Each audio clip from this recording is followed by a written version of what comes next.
we will be having 3 lectures, 2 to 3 lectures.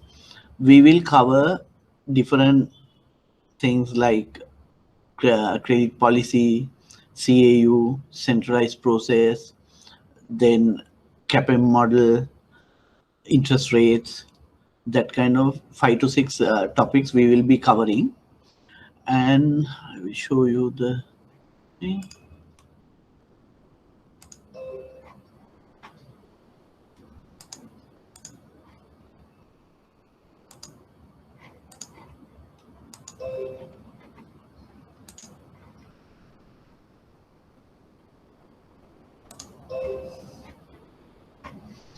Right. So we will be discussing these topics. It is not 3 to 4, it is 2 to 3 weeks. Credit policy, then administration of credit process, then control mechanism and pricing we will be discussing. Right? So today we will start. Basically, I prefer you asking questions and answering, maybe through text or voice. I am fine, but try to participate, right? Else it will be boring for you as well as me, right?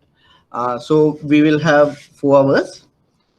Around 3:15 we'll have a 20 minutes break. Then we go till 5:30, 5:15, right? Okay, let's start. So you will definitely get 2 questions, 20 marks each. Okay, what is the difference between these two? The risk and the uncertainty. You have seen this game, bungee jumping, and this is a tsunami situation, right? This is uncertainty and this is risk. Can someone tell me what is the difference between risk and uncertainty? Scenario, right? Yes, that's true. Risk, you can calculate the effect, predictable, right? You can calculate the end result. It is the known amount of loss. Like we give housing loans. We know that maybe 2%, 3% will go bad, but not the entire thing. We are not on a like uncertain position. We know that if you give a housing loan, 3% will go based on our past experience. You give a TOD, maybe 5% goes bad based on our past experience. But uncertainty, like we don't know if tsunami comes again, how many people will die? That we don't know. So we don't bother about uncertainties, right? In our life, we look at the risk, not uncertainties, right? That is the difference between these two.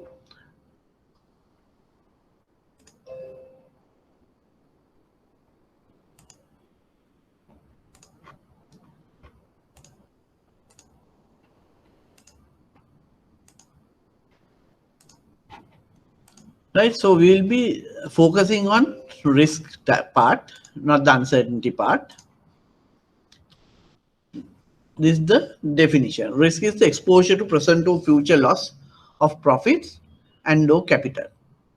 It can be due to, could be due to faulty analysis of current circumstances or future changes in especially environment.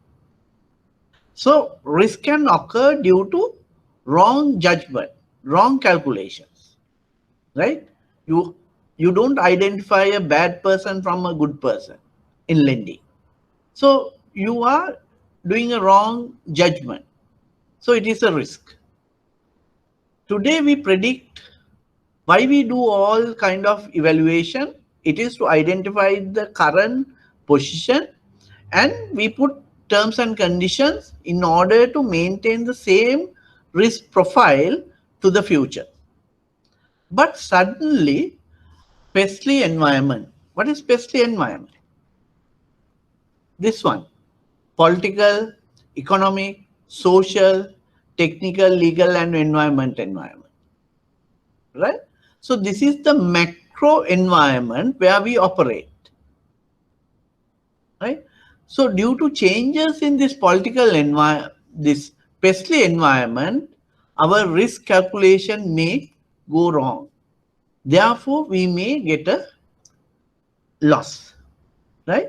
So risk is the exposure to present or future loss of profits and or capital due to faulty analysis of the current circumstances or future changes in specific environment. Then what is risk management? Risk management is this one. You have to assess, plan policies and controls, implement safeguards, monitor. This is a circle, right? It goes round and round. You can't take anything separately out. So you have to assess risk, you have to plan policies and controls, implement those things, monitor and reevaluate. Risk management is the process of measuring or assessing the actual or potential danger of a particular situation and taking necessary actions to minimize the effects. Like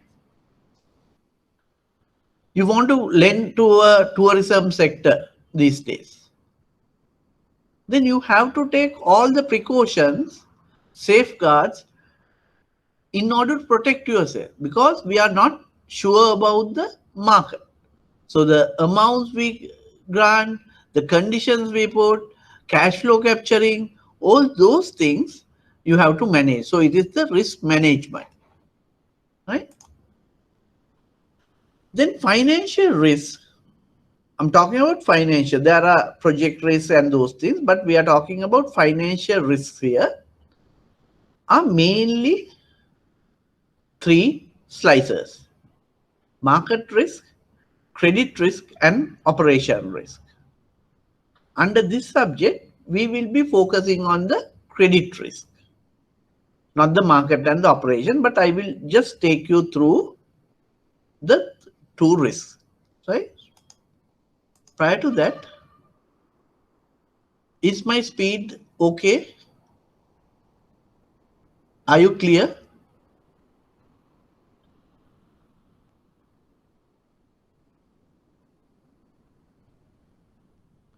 Okay, thank you. Right? So, first look at market risk. It is the risk arising from these three factors: interest rates, commodity prices, currency, and equity. Any risk arising from changes in interest rate, changes in commodity prices, currency, and equity. That is called market risk, right? What is interest rate? Like we lend fixed rate.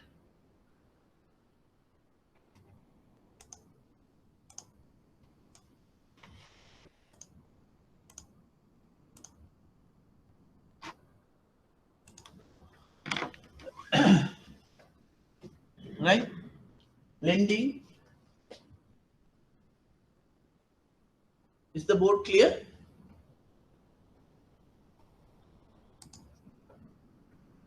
Is the board clear? Right. Right? So you are fixing the rate. On lending rate, you have fixed. But your cost, transfer price, can be fluctuated. Why? How does the bank fund it? It is CASA, TMD, capital, term loans, and money market. This is how the banks are funded. So, CASA, this is zero, but this changes, fluctuates. TMD 1 to 5 years, 1 month to 5 years. So all these things are changing.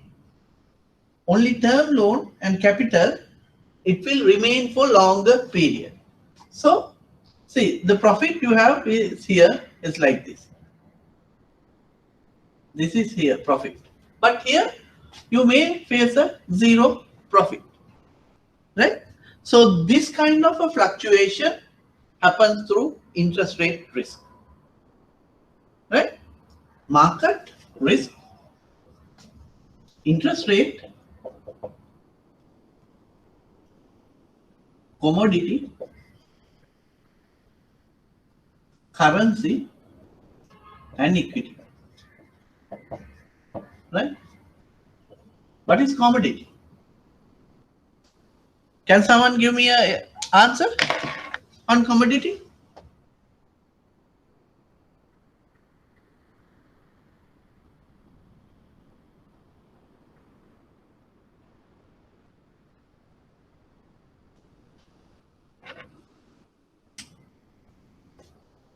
Gold. That is your nearest answer. Because we don't trade anything else, only the gold. What happened to gold market? It went up to 50,000, dropped to 23,000 few years ago. What happened to the banks? We had to take a huge NPL. Pawning. Right? Pawning. In other countries, crude oil, cheese, butter, anything they traded through what? Derivatives.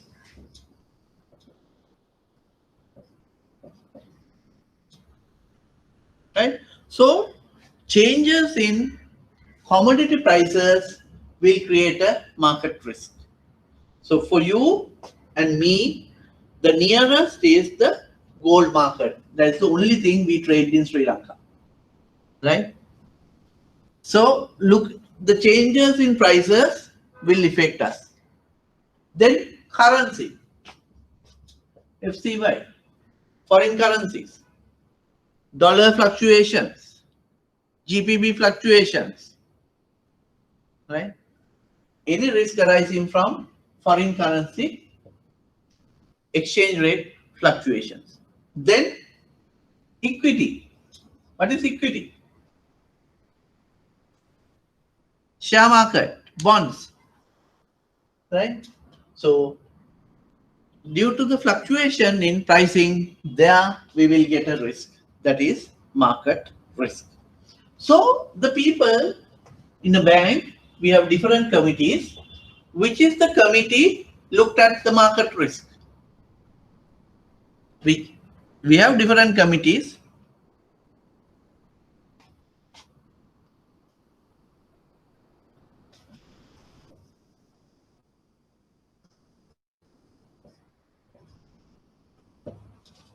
Which committee looks after market risk?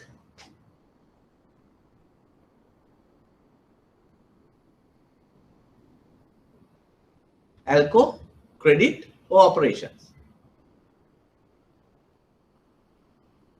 Can I have an answer?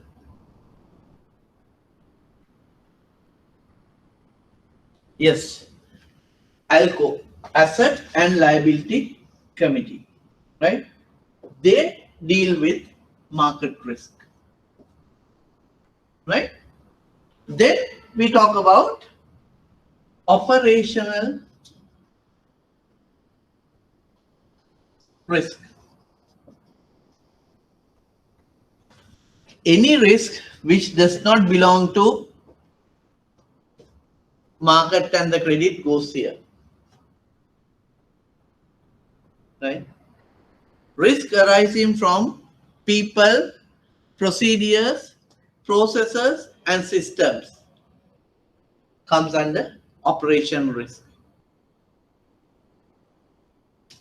You enter something incorrectly, then it is operation risk.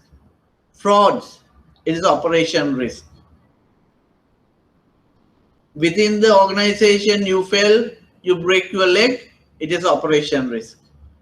Flood comes and wipe a branch out, operation risk. Thief comes in, operation risk. Right? Documents missing, operation risk. All those things are operation risk. People, procedures, processes, and systems. Anything. Suddenly, your computer hacked. It is operation risk for you. Right? So that is operation risk. Then comes the credit risk. Right? What is credit risk? Advanced diploma in credit management. That means you have done the credit part earlier. What is the credit risk? What do you mean by credit risk? Just layman exam. Answer.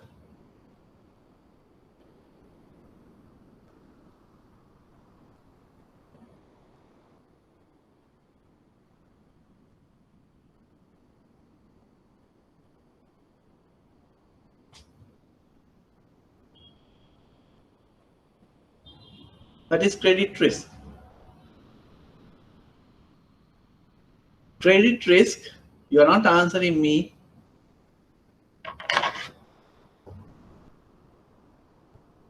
Default on, thank you, default on debt. Yes, it is not only debt, it can be two sides. So it is the two sides of the same coin, money, right? Will I get my money back as agreed? Will I get my money back as agreed? As a banker, when I lend, I face the credit risk. Will the borrowers pay me as agreed? As a depositor, when I give money to the bank, I face the credit risk, thinking that will the bank return my money as agreed? Right? It can be lender or lender. It can be a lender. Lending means money lending, and then liability given to the bank also lending to the bank. Right? Depositors and lenders both face the credit risk. As I am giving my money to the other party, will I get my money back? Right? That is credit risk. Credit risk is twofold. Default risk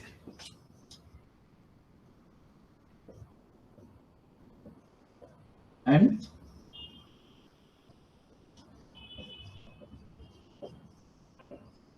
concentration risk. Right?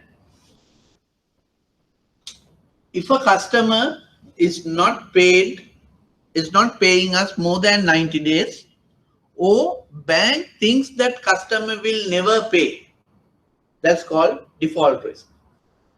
Then you have a question.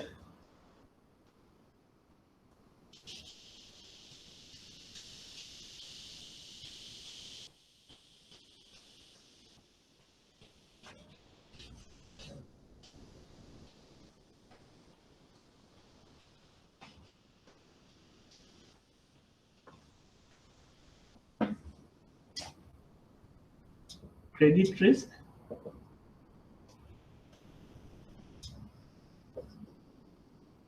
default and concentration risk. Right? Default risk is when the customer has not paid more than 90 days, or when the bank thinks that customer will not pay fully. Right? That means on a timeline, no arrears, 0 days, 1 day arrears to 90-day arrears, and NPL. This is credit risk. What is this?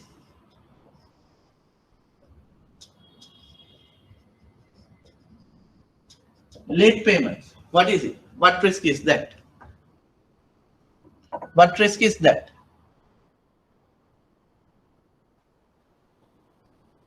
Is it credit risk or something else?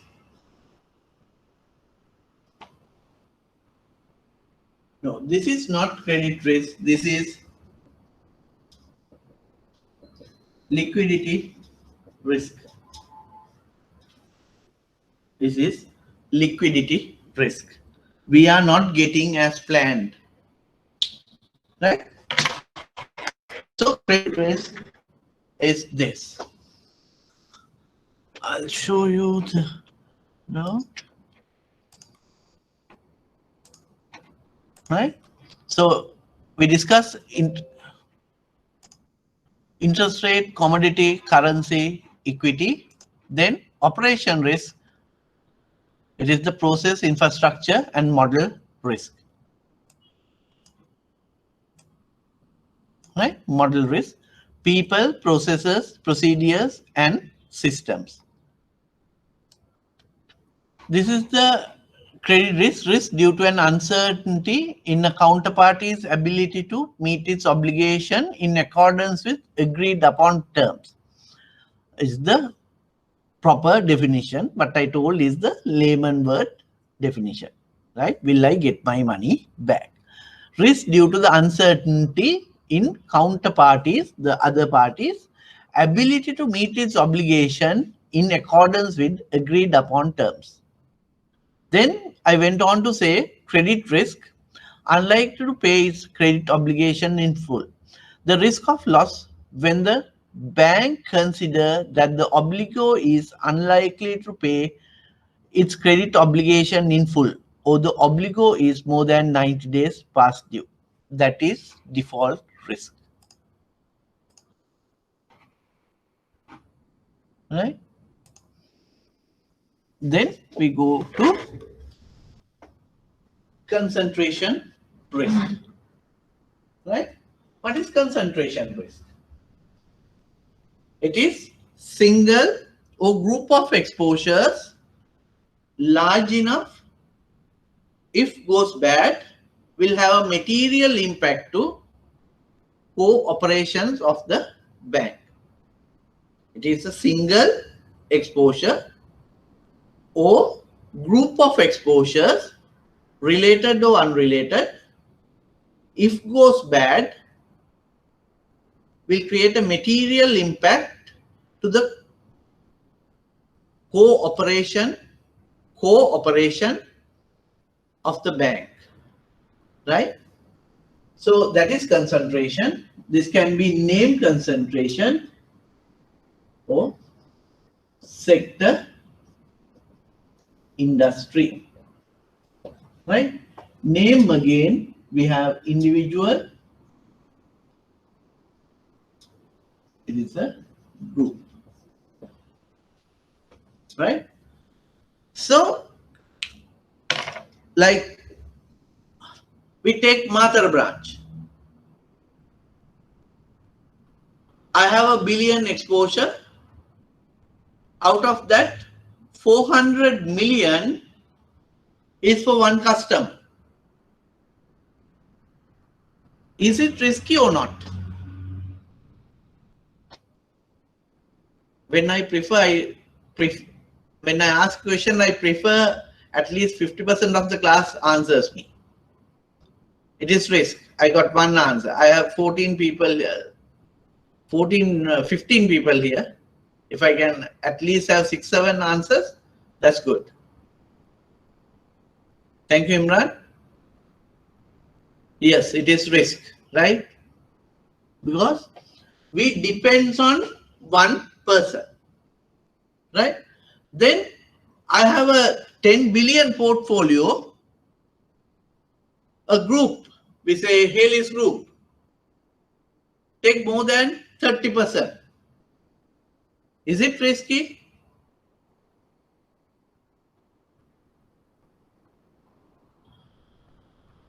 Yes, it is risky. So it is single exposure or group of exposure, known, right? group, known. But then I have sectors like hotel, trading, fishing, ticketing. There are a large number of people.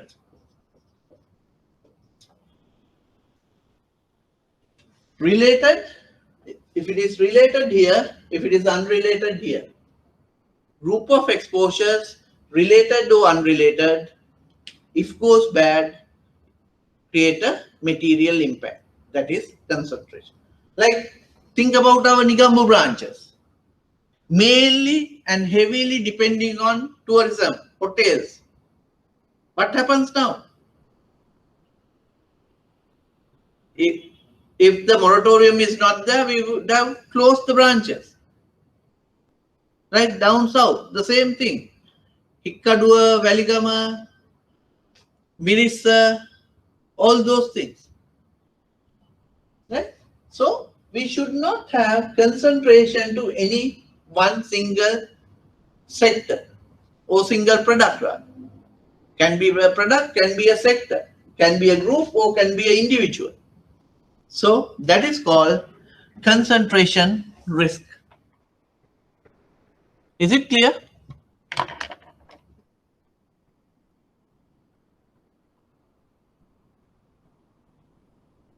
Thank you.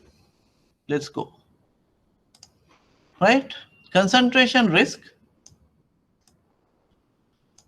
The risk associated with any single exposure or group of exposures with the potential to produce large enough losses to threaten a bank's cooperation. It may arise from single name or concentration or industry concentration. This other one I'm presenting, right?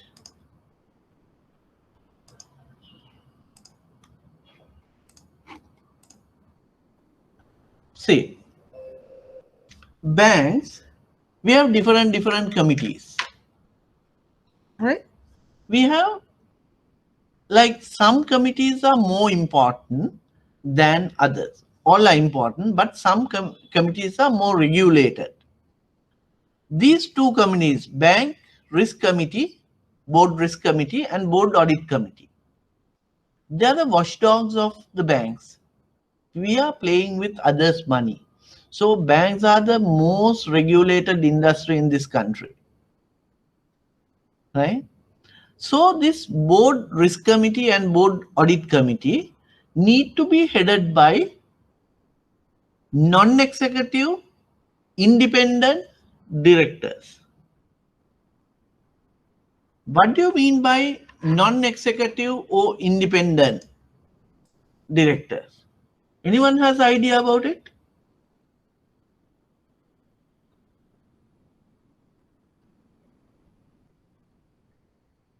Non-executive and independent. What is non-executive?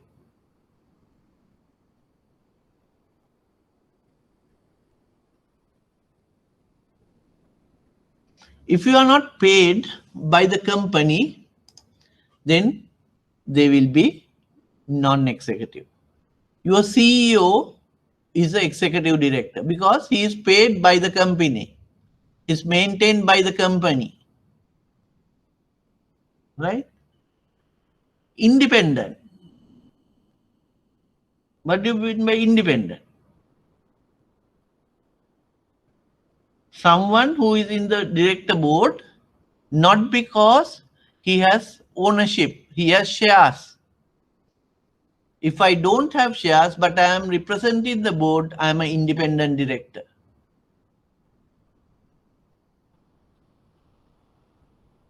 Right? If I am an independent director, I should not have material amount of shares.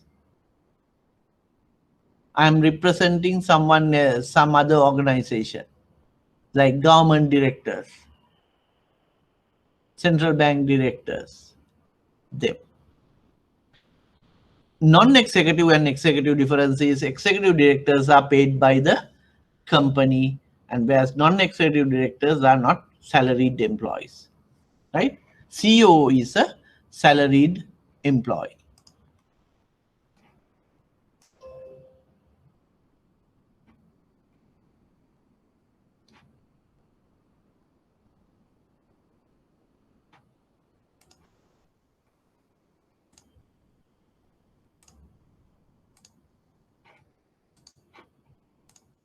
Right? So these two committees should be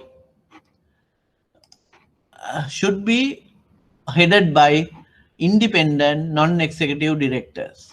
Under board risk committee, you have credit committee, which looks after the credit risk, ALCO, which looks after the market risk, operation risk committee looks after the operation risk of the bank, right? Then when you have risk, these are the mechanisms we use, these four, to tackle. First and the easiest is avoid risk. Don't give TODs. It is easy. Then no risk. Don't give credit cards. No risk. Don't give loans. No risk. No jobs. Right? Avoid. Then you accept. Yes, we know that the risk is this. You take whatever the things you want and you give a accept and go ahead with it. Then you take approach. Yes, we know the risk. You reduce the risk. You take mortgages, take post-dated checks, all those things, cash flow capturing, all those things. You try to reduce the risk and take the risk. Then you have transfer. How do you transfer risk? Give me an example of transferring risk. Reducing, taking mortgages, and those things are reducing risk. How can you transfer risk to someone? Yes, thank you. Pretty good. Insurance is the key, the easiest way we know in Sri Lanka. Life risk, you can transfer by taking an insurance, life insurance. Or you can take a mortgage protection insurance. You can take a fire insurance. That is to transfer the risk arising from those factors. But in the world, we have derivatives where we transfer the risk. Credit default swaps, futures. So we have different derivative products to transfer the risk, right? To hedge the risk. But in Sri Lanka, the closest example is insurance. Thank you. Very good.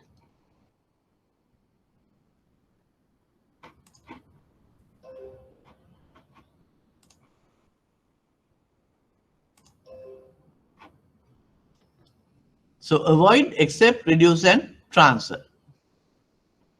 Right? Credit growth. Our primary activity is the lending. But basically, bank has two goals. First one is lending. The other one is deposit mobilization. Right? This goes hand in hand. Money just kept in houses, no use to the economy. So our job is to bring in money and put it to the economic system. Then the other hand, lending is our key, bread and butter. You bring deposits, lend, earn profits, return a deposit interest. Right? So in lending, we have two types of lending: consumer lending and commercial lending. Right? Under commercial lending, what do you mean by commercial lending? When the money, end use of money will generate income, then it is called commercial lending. When end use of money does not generate income, that is consumer lending. Right? How does consumer lending or retail lending improve the economic activities? Can someone tell me? How does the consumer lending stimulate economic activities? When 9/11 World Trade Center attack happened, what is the message given by George W. Bush? What was the message? But the only request to the American public was, don't stop spending. How does the consumer lending boost the economy? You can on your speaker and speak if you want, or you can text.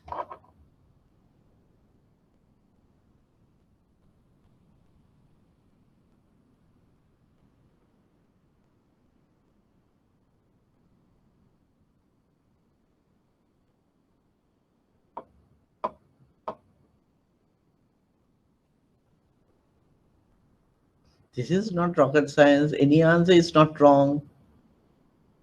This is a very subjective matter.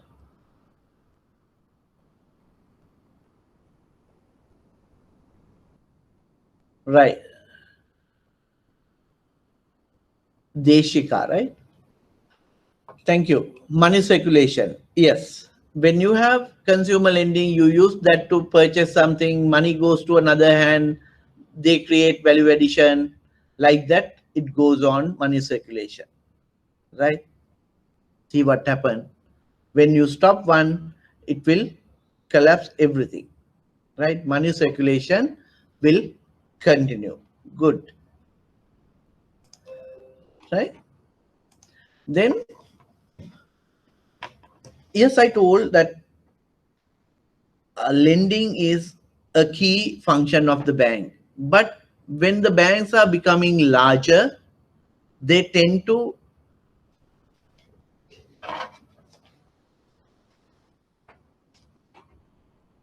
look at the board.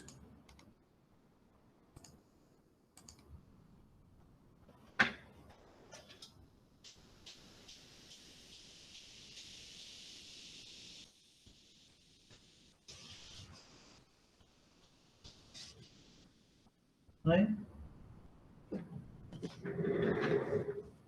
See, revenue of a bank comes from direct facilities, indirect facilities, fees, and other income. Can someone tell me what is a direct facility? An example at least. Indirect facility example and this.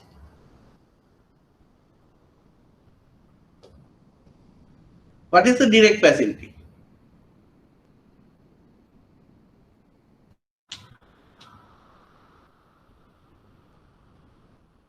Yes, loans. Once granted, money flows out of the bank. Any facility, when granted, if the money goes out of the bank, then it is a direct facility. Indirect facility, or off balance sheet item, or contingency liability.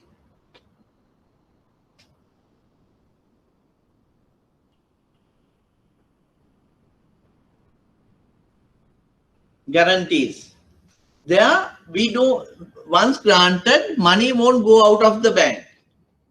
We take a responsibility on behalf of someone.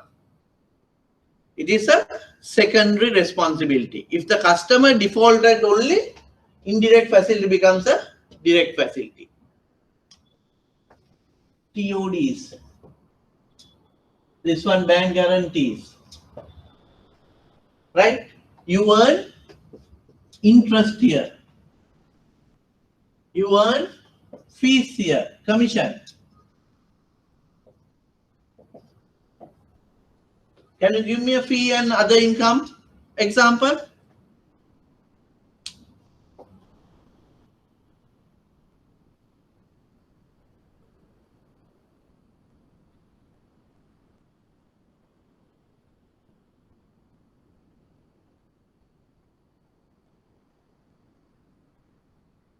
Some examples?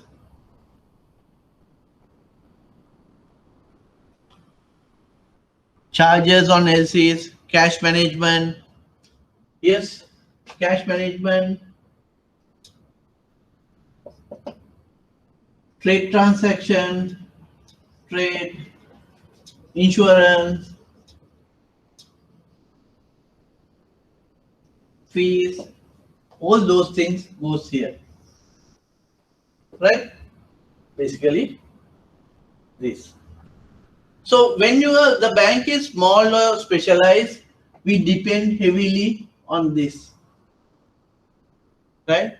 But gradually we want to increase this.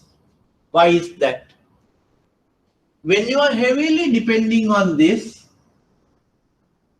you have a limitation.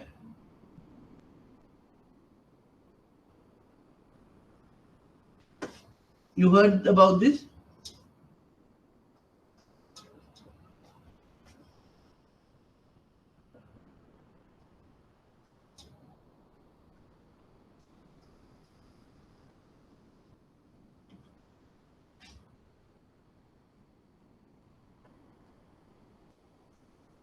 Cook ratio.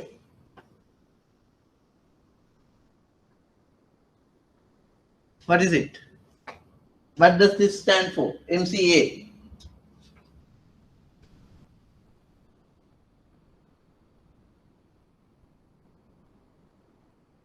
Minimum capital adequacy. Capital divided by, what is this? Risk weighted asset. I'll give you a layman example. This is 12%.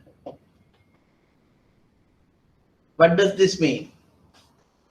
I just showed you how the banks are funded.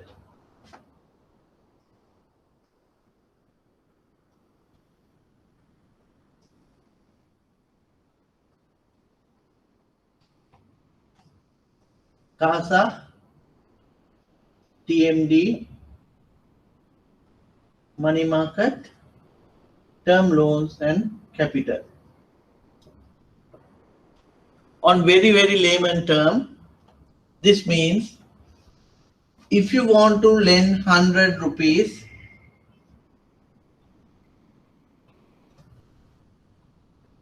12 rupees should come from capital. Balance 88%, 88 rupees can be borrowed and relent. This is a borrowing, this is a borrowing, this is a borrowing, this is a borrowing. Capital is the owner's funds. So because of that, the amount you can lend depends, restricted. When you have, because for each rupee you lend, you should have the owner's funds to keep aside. For every 100 rupees, you have to have 12 rupees and 88 you can borrow. Is it clear? So the growth you can take, the profitability you can take is limited.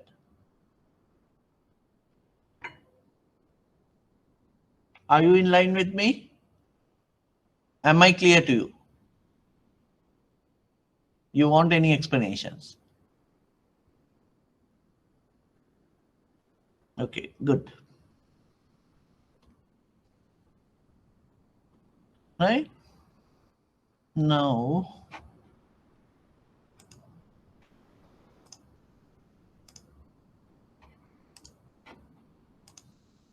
okay, so what happens is, since there is a more burden to capital and restriction onto growth and the profitability, bigger banks try to move towards contingency, and fee income. Right? If you analyze the 26 banks we have in the country, all the foreign banks are towards the latter, but local banks are still heavily depending on the top line. Right? Largest single loan comes from corporate, whereas the portfolio-wise, personal loans concentrate the largest amount. Then we have two types of banks in the world. Unfortunately, we have only one type in Sri Lanka. Right? Wholesale banks and retail banks. Wholesale banks are the banks which concentrate on lending to businesses, large facilities. Because of that, economies of scales comes in. They look at refinancing. They look at get money from direct investors, development financial corporations, like that. There's a wholesale bank. Their focus is to lend to businesses, whereas the retail bank emphasizes on smaller ticket personal lending. Right? Heavily dependent on deposits, incentivize acquisition and recoveries. Like that, these are two types, wholesale banks and the retail bank. But in Sri Lanka, retail banks does what normally wholesale banks are intended to do. Why? We don't have a development bank in the country, which is a wholesale bank. Our project finance department does something similar to wholesale bank. So different types of banks are wholesale banks and retail banks. Bank is not the only place where people can get money. They can go to insurance companies for bank guarantees. Capital markets, you can have an IPO. Venture capitals available, but in Sri Lanka it is very limited. Alternate sources, we have financial companies, registered, unregistered, any type. Then game pole mudlalit tinno. You have options, right? This has become more easier to get loans from other sources due to the deregulations, due to innovation, due to technology. You heard about cash wagon? You can call and get a loan. What will happen if they call and get a loan, try to get a loan from a bank? You can't. But banks still preferred for larger loans. But this has been disrupted by whom? Disrupted by whom?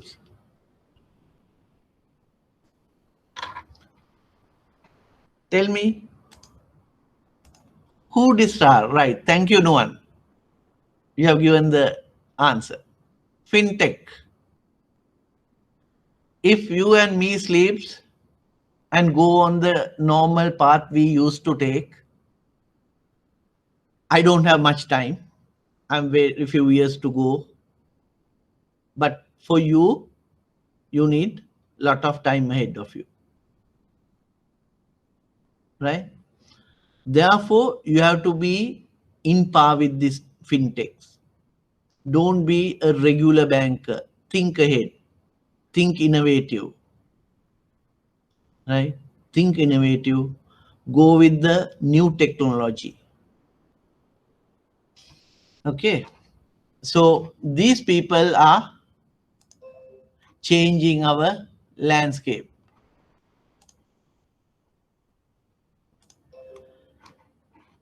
Right?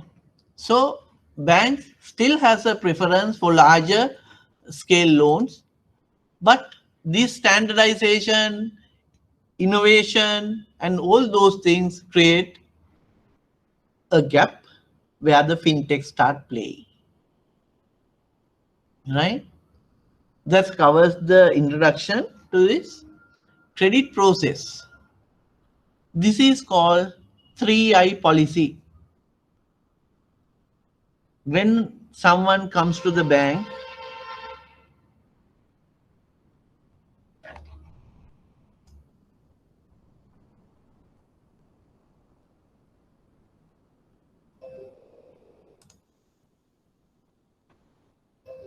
right? You are the business line. You are the first line of defense to the bank. You have to protect. You are the one who meets the customer, who sees the customer, who interacts with the customer.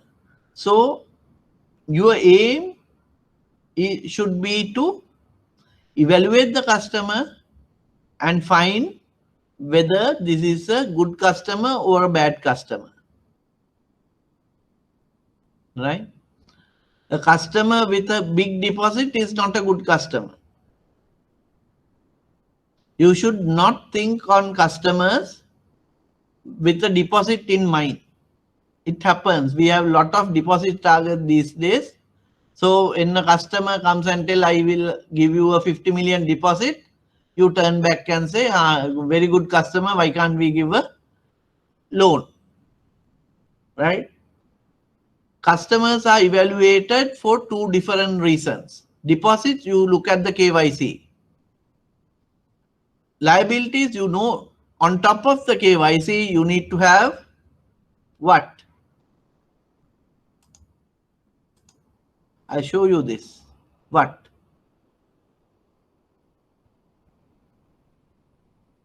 That is true. CCD? No. On credit, this represents something. Our basic evaluation model stands at, thank you, Nuwan, thank you, Sanjeevan, 5 C's of credit. If you violate this, you will be in trouble. Character, capital, capacity, condition, and collateral. Right? Without these 5, you can't do. Whether it is a corporate loan or a retail loan, 5 C's stands good. Right? So you are the first fence, you are the first defense line. Then you have risk controls, risk function, which is the second defense line. Third is the, like you fail to identify, then risk should be able to identify, then the internal audit should be able to identify. If 3 defense lines collapse, bank will get a hit, right? So 90% should be stopped here. 8-9% should be stopped here. Only the 0% should be stopped here. So this is called 3I policy, 3 defense lines. Credit process, loan policy. We have 2 things.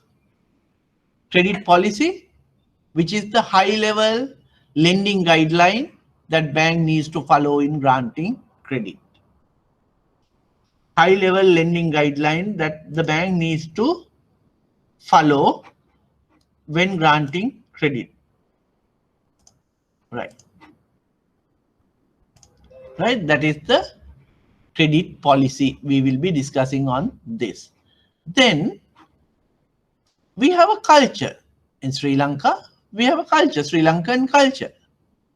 Similarly, for credit also, we have cultures, different cultures. Different banks will operate on different credit cultures. The fundamental principles that drive lending activity, fundamental principles comes together is a culture. How management analyze risk and the way the credit is structured, that is a culture. So we have a credit culture, which is an ocean. On that we have the policy, which is a umbrella. Credit philosophy and risk appetite, management philosophy that determine how much risk the bank will take and in what form this is increasingly become part of the overall risk strategy of the bank. That's the management philosophy on risk. We have risk culture, credit culture, then we have credit policy. Credit culture is fundamental principle that drives lending activity revolving around how management operationalize credit process. There are four distinctive cultures. I'll go one by one.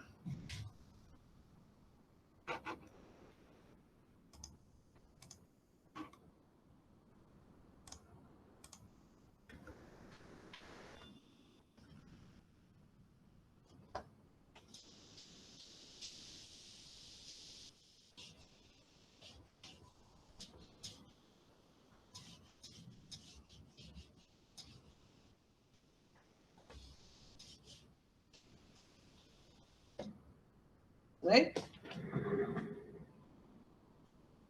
We have first one, value driven. What do you mean by value driven? We want only the best quality loans.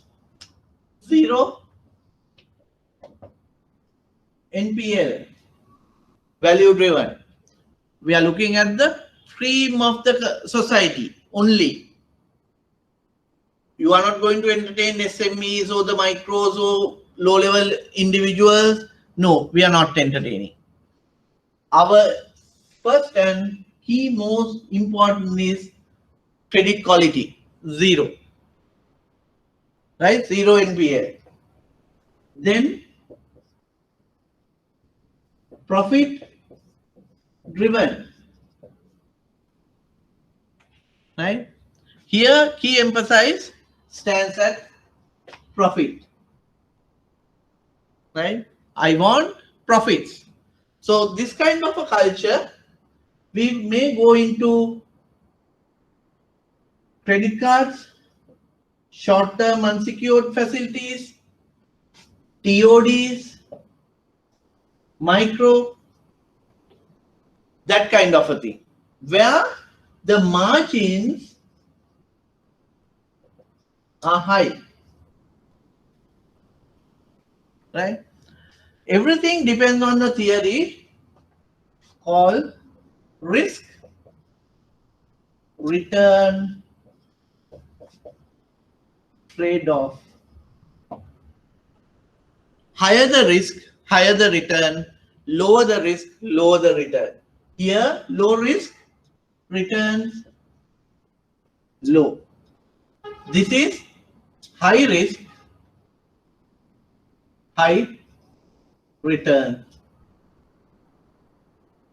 High risk, high return, low risk, low return. Right? This is the second culture, profit driven culture. Third one, market share driven. I want the market share. I'm not bothered about profit. I'm not bothered about quality, but I want market share. Everyone in the town need to be my customer. Right? So it is market share driven culture. I want to give at least a small amount to everyone. Right? Fourth type, you can see this. Fourth type is target driven. My aim is to increase the balance sheet, increase in the book, right? I'm not bothered about profit. I'm not bothered about these two. I want balance sheet to be increased. Here the difference is we want balance sheet to increase. Here I'm not bothered about balance sheet, but I want everyone in. So we may run into concentration risk, high delegations, DLA, right? High delegation here. So these are the credit cultures we have. So depending on this culture, the portfolio quality, profitability, market shares, everything changes, right?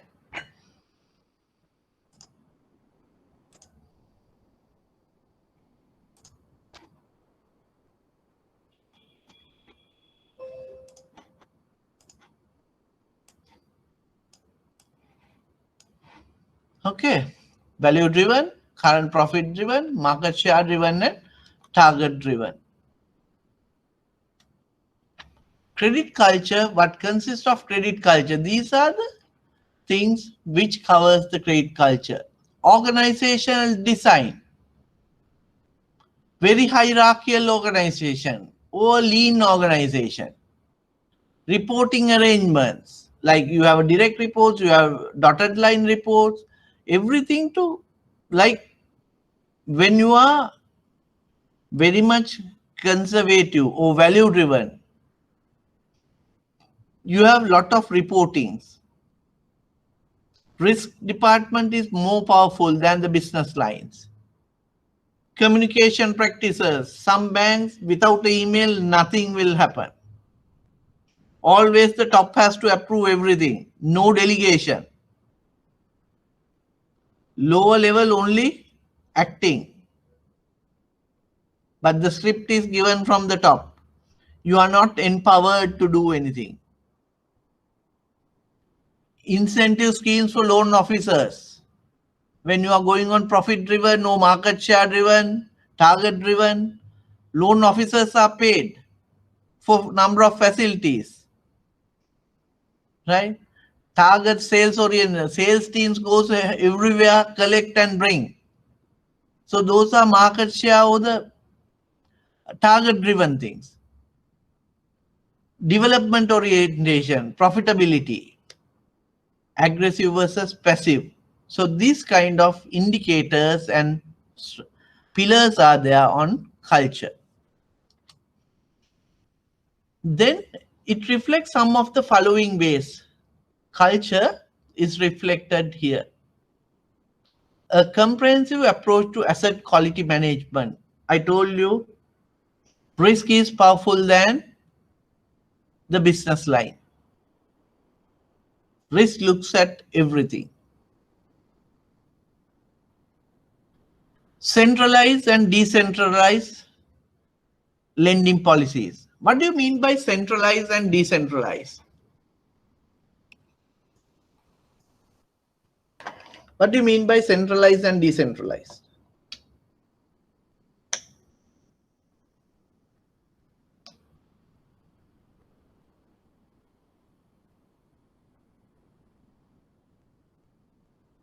I have 16 people here. Hope you are not sleeping.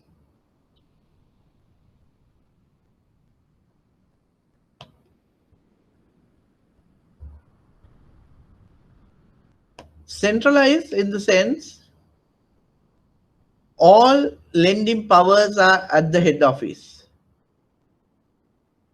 Everything streamlined. You collect information, send it to head office. From head office, we will approve. Decentralize, branch manager, regional manager given delegation. You do the papers there, you do the approval, you do your loan documentation there, you do disbursement there. Like we have two. On lending side, centralize and decentralize. Decentralize the delegation. You are given, lower levels are empowered. Branch manager can lend up to this much. Regional manager can lend up to this much. Zonal head can lend up to this much. Credit committees can lend up to this much. Like gradually. Centralize, branch managers, regional managers, they are not allowed to lend. They go to the customer, know the customer, send it to head office. Head office people will decide how much to give. That is a centralized. When it is centralized, no feel about the customer in the region. That is a disadvantage. But advantage, decisions are very streamlined. very easy to change any direction, very fast. You can't say very fast. It is fast, but decentralized is faster. So when it is a decentralized model, there will be very subjective matters. Different people look at things differently. Implementing a procedure and process is difficult. Centralized, only one place you change, everything change. But since it is the center, decentralized place, you feel the customer. So customer service would be better. Right? So there is advantages and disadvantages in centralized and decentralized. Decentralized, risky. Centralized, less riskier. Right? Like that you have. Is it clear up to now? At least can I have answer for that?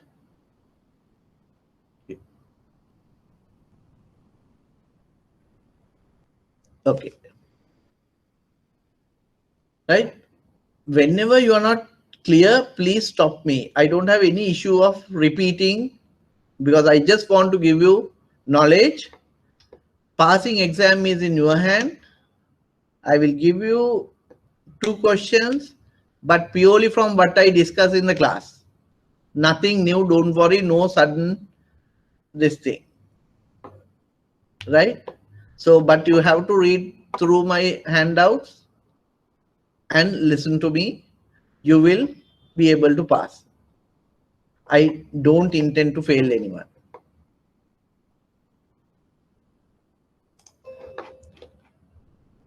Right? Centralized, decentralized policies. Then some, depending on the culture, we try to avoid over concentration, like we control the segmentation wise exposures, sectors, firms, like single exposure is this much. Then we say for okay, hotel sector you can lend only this much. We have crossed it, don't lend, like that we get. Then clear delegation of authority, central low decentral, you have a clear delegation. Sometimes we have joint DAs and with no, there's a clear delegation based on your experience and accountabilities. Then you separate out the loan making and credit function. Loan making is the origination function. That's the front end function. The person who,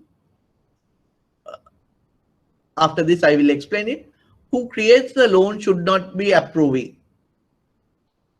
The incorporation of credit quality concerns into the staff performance reviews. Some banks has given KPIs for credit quality, NPS, number of files, returns, and those things, right? So these factors shows the credit culture, whether it is a value-driven culture, it is a profit-driven culture, market share, or target-driven. See, if it is a profit-driven or target-driven, quality management will be of secondary importance. KPIs of secondary importance.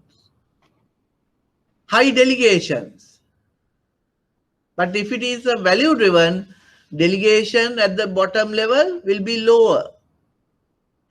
High asset quality management. Centralized operations. Concentration checking. All those things happen when it is value-driven.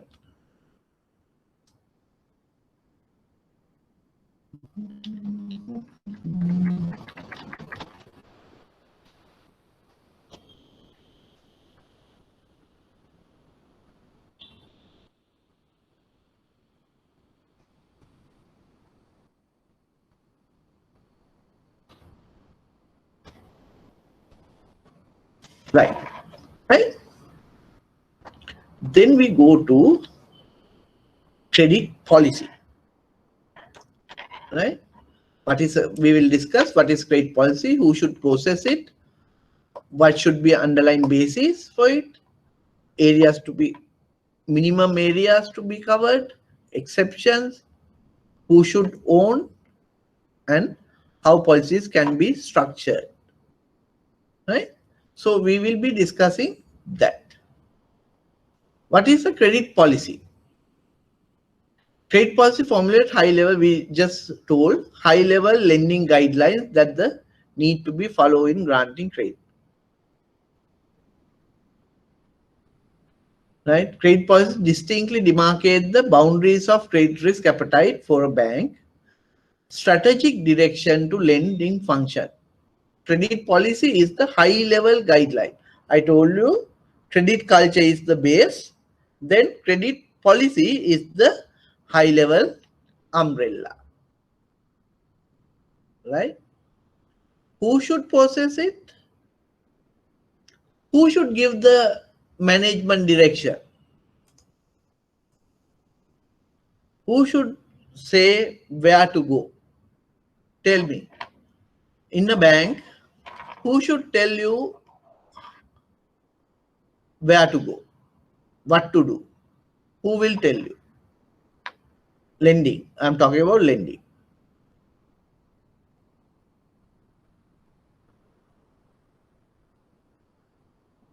I want answer for that.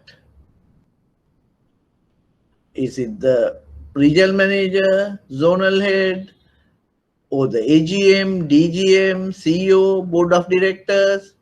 I got one.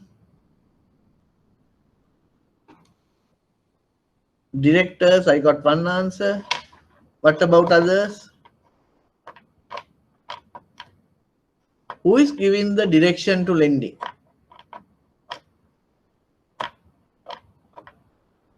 Imran, you are correct in one way. What about others? Board trade committee, board of directors.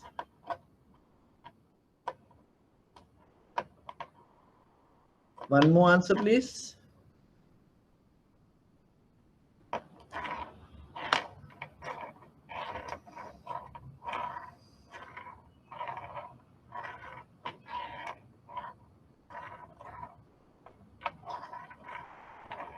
It is the board of directors who direct the bank. Cicera, ALCO deals with what? ALCO deals with market risk. That gives us the lending rates, right? But credit direction does not come from ALCO. Credit direction, the direction the bank goes, gives from the board of directors.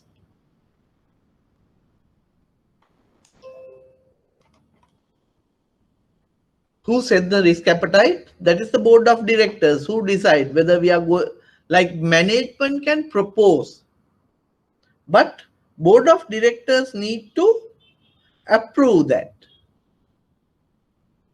So if something goes wrong, board of directors are liable firstly, then only the management. Because what we do, though we think that we are running the show, no, we are only actors, right? We management is only actors. The strings are with the board of directors. They shows you where to go, what to do. Right? If something goes wrong, they are responsible. Under their direction, we have operated. That is called agency theory. Right? So board of directors approve the credit policy. Credit policy is approved by board of directors.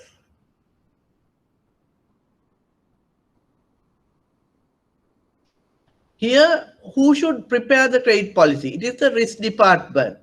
Like credit policy is owned by the board of directors, approved by the board of directors. Risk department is the custodian of credit policy. They are the one who formulates the credit policy, but individually or isolatedly they can't create a credit policy. Why? Then no lending. If they create, they will create all the risk. පාරේ ගියත් risk තමයි. හැප්පෙන්න පුළුවන්. So always risk.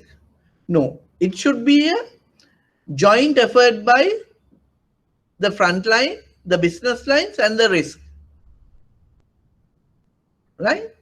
But business people alone should not canvas. Then for us, what is our job? Our job is to bring business to the bank. Risk job, what is the job of the risk or the credit administration function? What is that? Their job is to book quality credit and maintain the quality of the book. Book quality credit and maintain the quality of the book. So if they are allowed, they will maintain the book. If we are allowed, we will enhance the book. So it has to be a joint effort by risk and the operational or the business lines. So board of directors approve, which the risk department prepares and presented to them. Once they approve, they can't say risk told us, that's why we approved. No, they are the owners of the risk policy or the credit policy. So if something goes wrong, they are liable. Right? Regulator will first catch the board of directors. So this is called agency theory.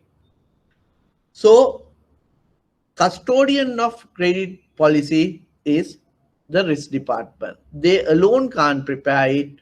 Business line and the risk together should prepare the risk policy. Right. We'll have a break. We'll come by 2:25. What should be the underlying basis for creation, revision of credit policy? Or factors influence the credit policy? So I'll show you this.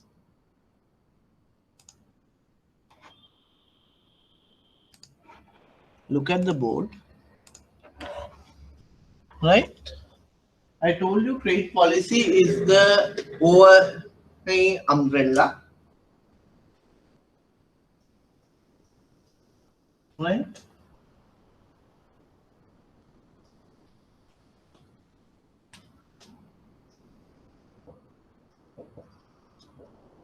Origination,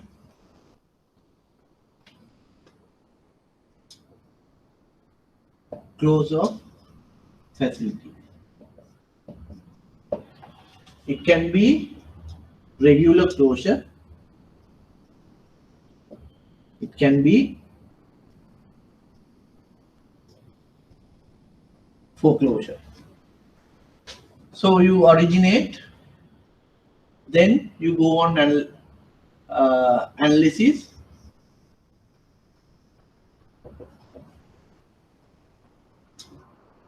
approval,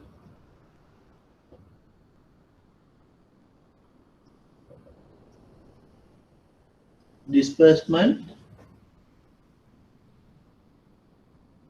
then follow-up, recoveries, like this, you go on this, right? Prior to approval, whatever the things you do, we call pre-approval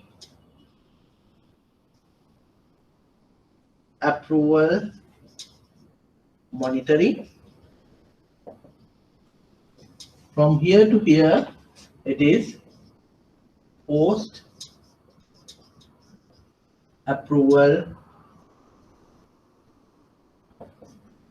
monitoring. Right?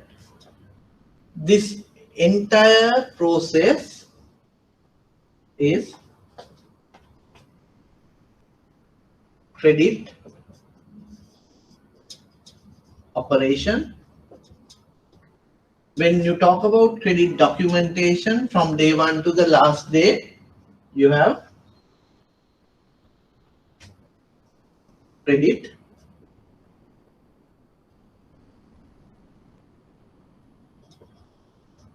station,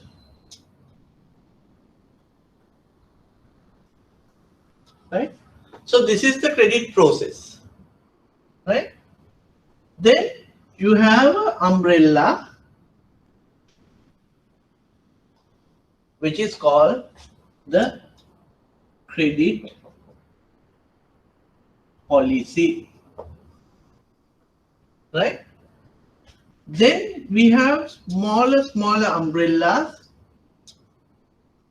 like segmentations, segment umbrellas, SME, corporate, PF, retail. Then within that you may be having product umbrellas, which are term loans, ODs. Like that, we have different umbrellas. So you have a big umbrella covered everything. Within that, you have small umbrellas. These are credit policy, right? It is the overhanging umbrella. Right? So this is the entire credit process which is governed by or covered by the credit umbrella. Under the guidance of this credit umbrella, all these things will follow. Right? You don't have this as a presentation slide. So if you want, draw it up. I'll give you 2-3 minutes. You can draw it, and once you finish, just say done. Right?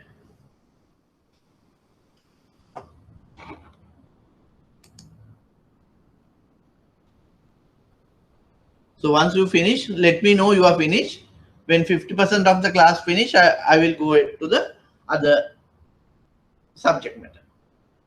So this is the credit umbrella, credit policy, which is segment umbrellas are there within the umbrella, and you have product umbrellas. This is the credit process, entire credit process.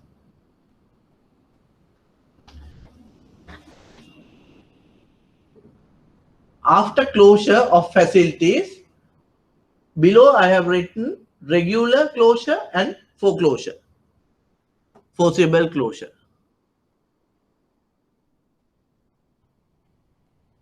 Deshika, is it clear?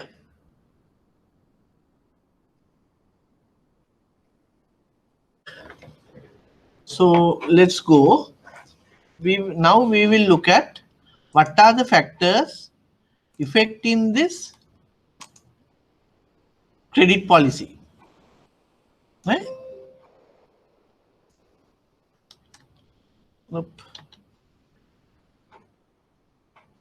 You can read this handout. Can you read that handout? Just someone tell me yes or no. Can, right? Okay, because it is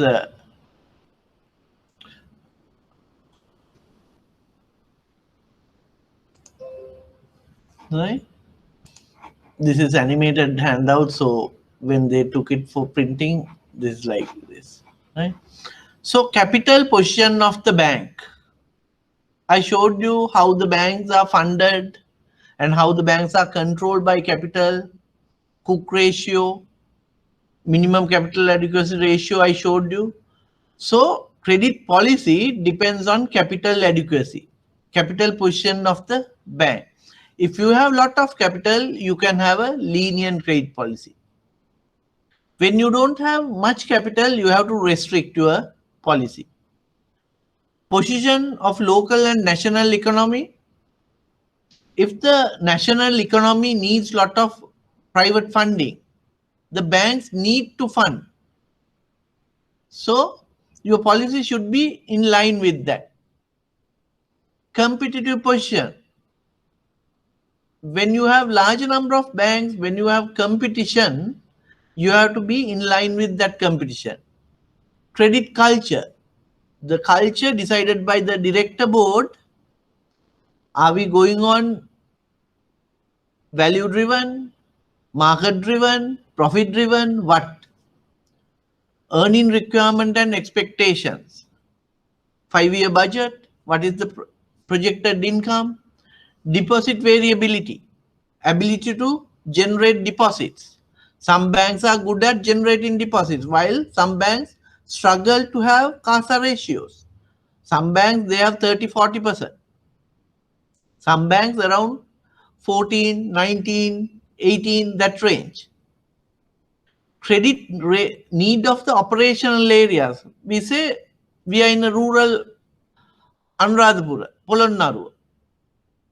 But my bank credit policy says no lending for agriculture. So the area requirement and the bank's policy differ. So we can't operate. So you have to look at those things. Legal and regulatory requirement, monetary policy.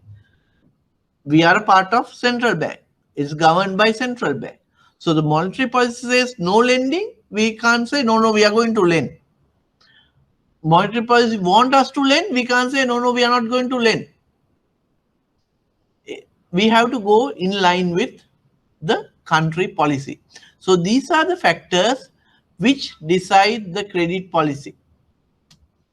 Then these are the minimum requirements in a credit policy. These are minimum requirements as per CBSL, minimum requirements. Written, we have to have a written policy. It should give you target market, risk acceptance criteria, credit approval delegations, all those things you have to have a written policy. Proactive credit risk management practices, biannually or annual industry reviews, single borrower limits, periodic credit calls, how you should visit, what kind of a visit report you should get, that kind of a thing you have to, everything has to be in the written document. Establish and maintain appropriate risk limits and risk management procedures. What are the risk limits? What is the maximum amount you can lend? All those things. Then delegation of authority. Are we going with a personal DA or are we sticking to a credit committee DA or are we going with score-based lending? All those things we have to write there. Requirement for every obligo and the facility to be assigned a risk rating. What is the risk rating? Let me ask you a question. What is a risk rating? What does risk rating measure?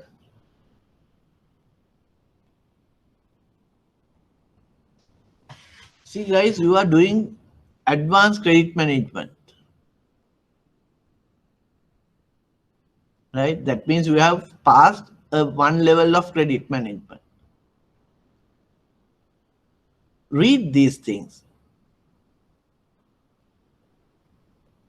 Risk ratings gives you the credit worthiness of a customer.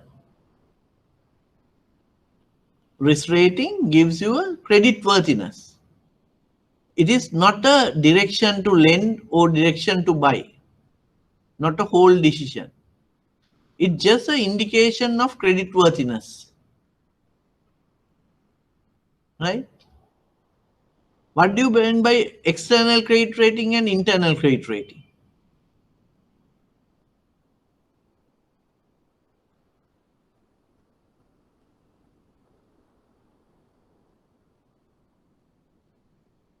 Need some answers. I'm getting sleepy now.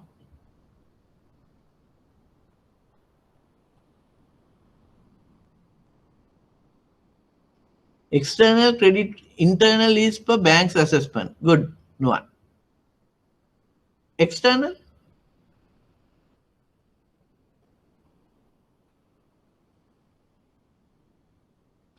So there are rating agencies like, give me an external rating agency name. Pitch. Something else? RAM is not external rating agency. Standard and Poor. RAM rating is a model. Moody, yeah, right, good. Everyone try, read these small articles you read. Right, so we have specialized companies who look at the credit worthiness of customers. It can be a sovereign, a country, or it can be a local government authority, or it can be a corporate or individual. They can take ratings from these companies. They indicate the credit worthiness of this particular sovereign or local authority or the corporate, right? Internal ratings are categorization based on the expected rates, expected probability of default, right? It is a risk rating model developed by the bank themselves. So our portfolio, as per the credit rating policy, we need to rate each and every customer, from a retail micro customer to corporate Haley's or to Walmart to the biggest international customer. We have to rate if you are going to lend, right?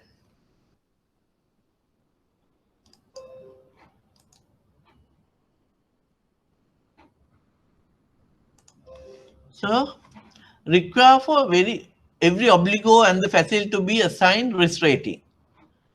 Consistent standards for origination, documentation, and maintenance of document for existing credit, extension of credit. So this credit policy will tell you how to originate. What are the documents you need when you are originating? What are the documents you need to maintain in the credit file?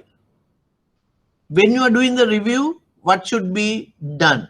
All those things they will tell you. Consistent approach towards early problem recognition.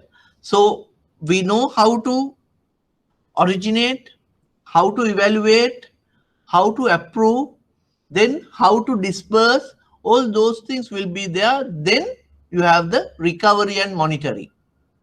Consistent approach towards early problem recognition, early warning signals, right?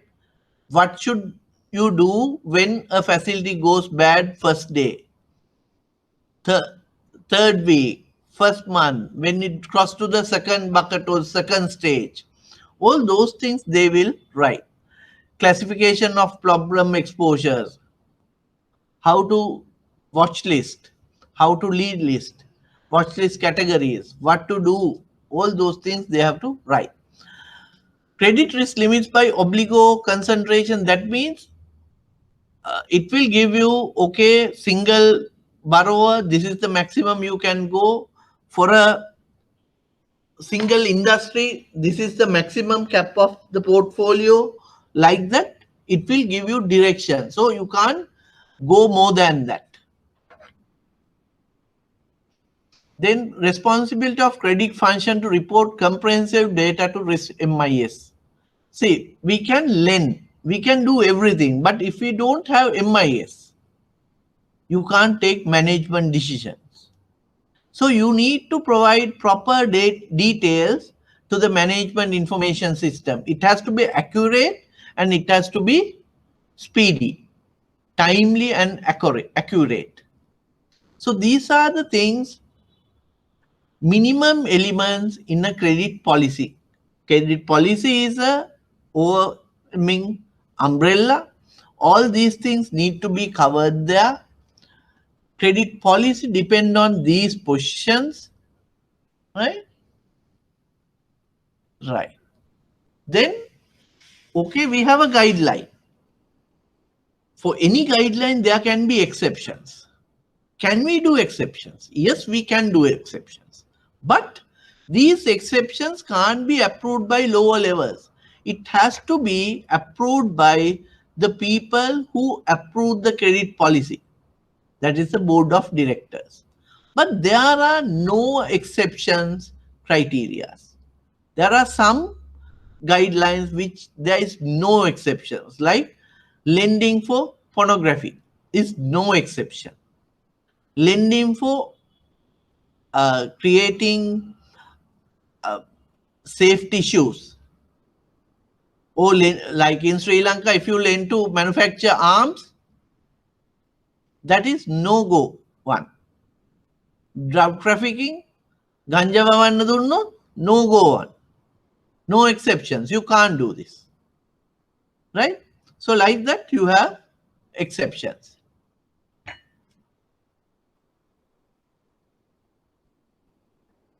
So I told you, I showed you products wise, segment wise, we can structure it, depends on the bank approach towards credit. Overwhelming umbrella policy which governs all types. It can be SME business, leasing business, credit card product, like that you can have. That I have told you. Why is credit policy an important document? These are the factors for that. Why? It will create operational efficiency. Credit policy will create operation efficiency and clarity in credit department. This is due to set out clearly loan lending and granting process. Process is clearly defined. Internal communication, everyone knows what to do, when to do and how to do. So internal communication is clear. Clarifies the credit function and the marketing function. Otherwise, marketing people will come and teach credit. Credit will go and teach marketing. So those things will be clear.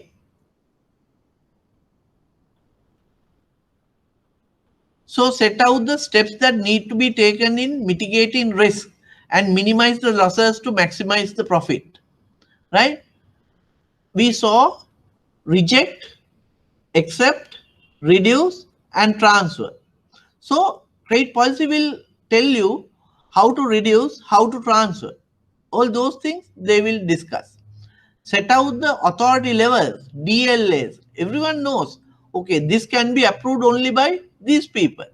So it is given. So this clarifies the job functions. Include the commercial cycle from letting lead to putting money in the bank. From the origination to recoveries, it covers everything. Loan review, monitoring, portfolio management requirements, how to review a loan, what to monitor, when to monitor, what action should be taken, that is given. Then provisioning policy, that is the last but not the least. Right? So provisioning, for we have to keep aside part of our profit for bad debt. Prior to December 2012, we were doing provisioning based on timeline areas, right? It is based on the areas number of days we were doing provisioning. We had general provisioning and specific provisioning.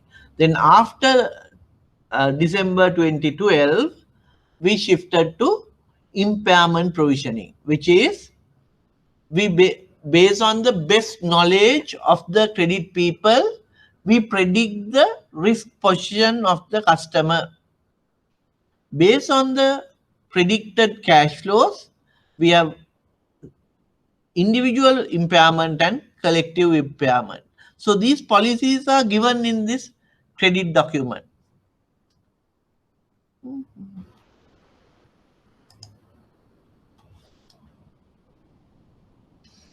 So these are the three pillars of credit process: business development and credit analysis. There you have the business part and the analysis part. Market research, advertising, public relations, officer calling, these are all origination. Obtain formal loan requests, obtain financial statement and cash flow analysis, evaluate collateral, line officer makes recommendation. So from the day customer walks in and reporting, being sent to the required delegation is under business development and credit analysis. Then credit execution and admission, loan committee reviews. Once the recommended, committee has to review, or the next level has to review. Accept reject decision, that is the approval, loan agreement preparation, collateral document, borrower signing, then perfect security interest, file material in credit file, process loan payment, obtain periodic financial statement. That is the credit admin function. Then the credit review, that is the risk part, right? Yeah. Review loan documentation, monitor compliance with agreements, like you have, we are granting facilities with conditions. If the conditions does not match, meet, we have a problem. So someone has to monitor them. Institute corrective action, modify credit terms, obtain additional capital, collateral, those things. I told you different mechanisms on approvals. Individual credit approvals, then committee level approvals, then score-based approval, right? So depending on the credit culture, we can have individual approvals, we can have committee level approval, we can have score-based approval. Loan covenants. What are loan covenants?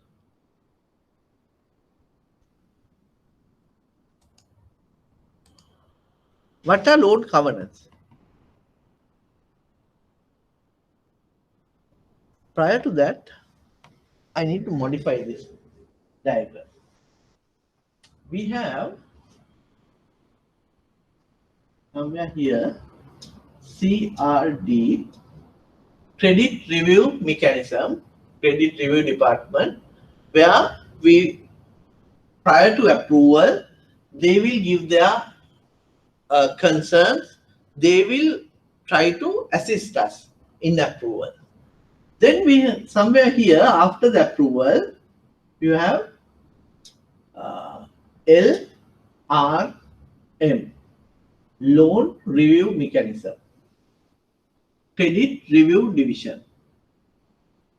This is loan review mechanism, right?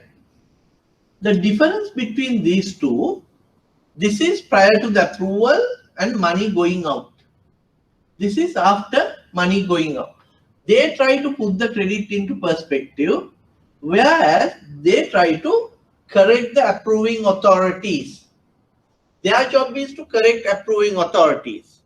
They will check frequent errors done by them, structural errors done by the approving authorities, trends in approving authority decision making, all those things. So that is a nail on the head. That one, LRA. This is holding hand. CRD, they will still, money has not gone out. So the CRV jointly with the business line decide on the structure. They will show us where we are wrong, because business line, we are always a go people, right? We want to put credit to the book. So they will assist us, but that is a nail on the head, LRM, right?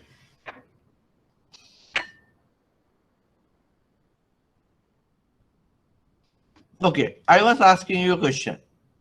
What is a loan covenant?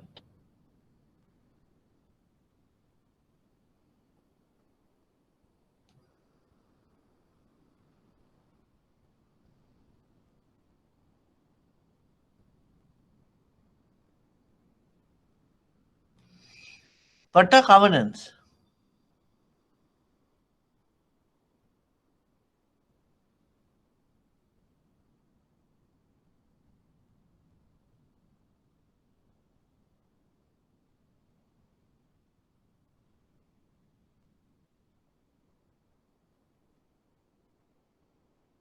Yeah, conditions. Why do you put conditions?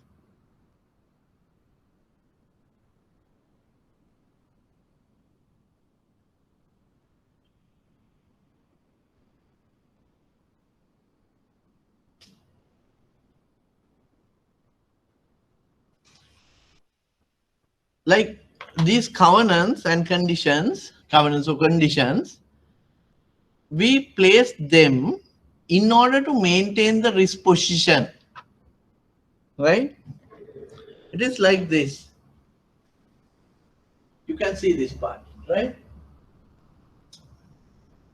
This time, this is risk. With time, risk increases, right? But you can analyze only this point. You don't know what will happen here. Especially, you don't know. This, it can change overnight, right? When you grant, you know this is the risk we are taking.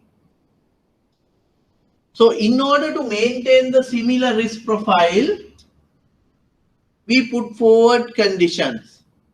I know they have a stock level of 10 million today. I put a condition to say, you give me your stock statement every quarter. Why? I want to see whether they are maintaining the same level of stocks. If it is coming down, why? If it is going up, why? We need to know that. Therefore, I'm asking for the statement. I see a risk in fire. I want an insurance policy. And annually, I want renewals. Why? This will maintain the risk transfer. Right? I want financial statements annually. That is to know whether the business is operating as I expected. Right? So conditions are put to maintain and monitor the risk level we anticipated. So covenants, I will erase this one.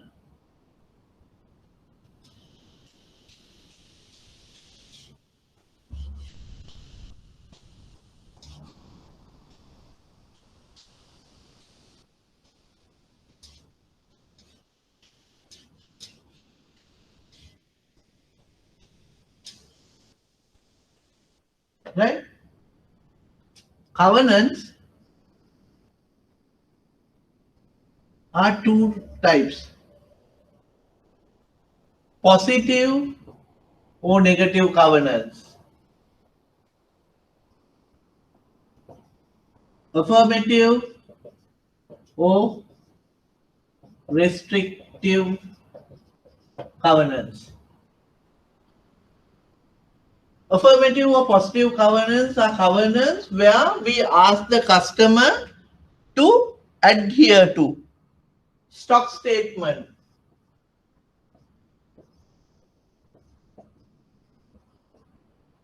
insurance. This won't restrict the customer. But restrictive covenants restrict customer. Can't borrow. Can't have capital expenditure over rupees 10 million without bank permission. Can't grant 50% dividend. Right? Like that, you restrict the customer. That is restrictive covenants. You ask the customer to provide or adhere to some guidelines. Those are positive. Right? So those are covenants.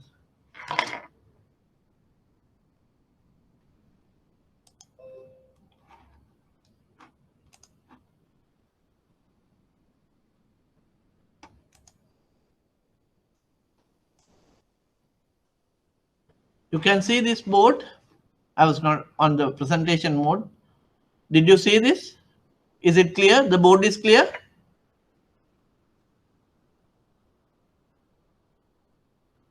Is the board clear, and is the covenants and conditions part clear?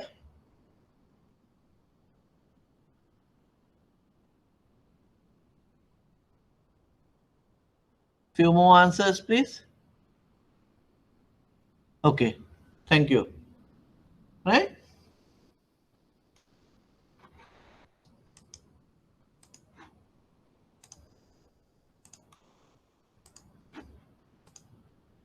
So these are positive covenants and negative covenants, indicate financial limitations, prohibited events. These are samples of covenants. You can have negative and affirmative samples.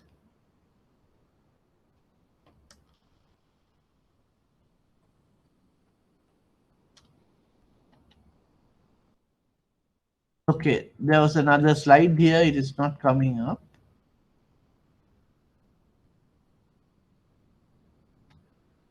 Right. This is the end of the credit culture and credit policy handout. Right. We'll go to the other. Before going there, we have another hour or so. Is there anything you want to get cleared from the lecture I did today up to now? If yes, let me have the question. If no, please at least let me know. No.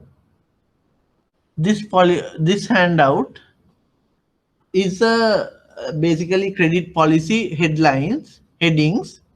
So this gives you all the headings we need to cover under credit policy, right? So just go through and have idea about what are the main key headings, right? Then we'll go to this slide.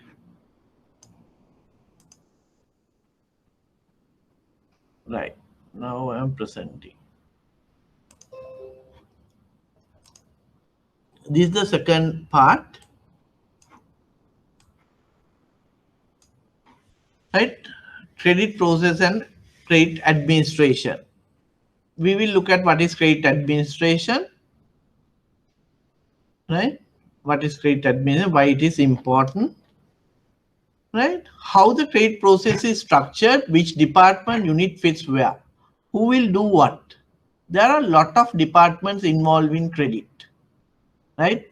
From the origination to review to, I review the credit process, right? Based on that, there are departments. However, banks generally underestimate the importance of credit administration. Why? It is a very routine job. Frontline is the glamour. You go out, bring business, put business, achieve targets.